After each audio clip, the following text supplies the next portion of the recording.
పులుసు పెడతాము. కిలోన్నర చేపలకి ఇంత చింతపండు. చేపల గ్రేవీకి ఉల్లిగడ్డలు 3 ఉల్లిగడ్డలు తీసుకున్నా.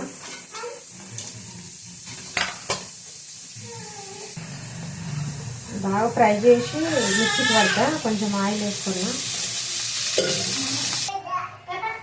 ఆయిల్ వేసుకుంటాను.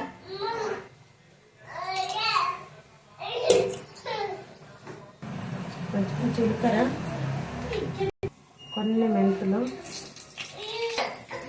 ఒక్క ఉల్లిగడ్డ సన్నగా కలుపుకున్నా. 5 పచ్చిమిరపకాయలు, కొంచెం కరివేపాకు, పసుపు, 2 స్పూన్లు అల్లం పేస్ట్, నూరు పెట్టుకున్న ఉల్లిగడ్డ పేస్ట్,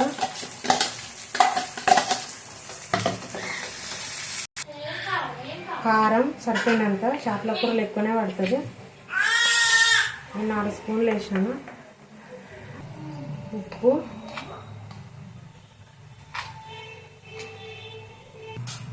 ఒక టమాటో,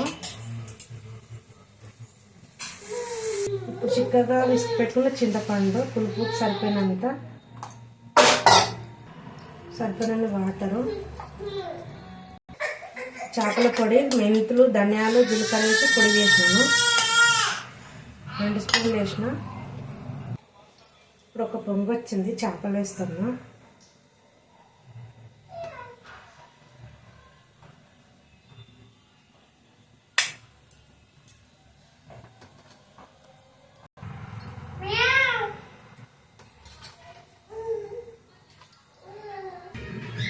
చేపల కూర అయింది. కొత్తిమీర వేసుకున్నా.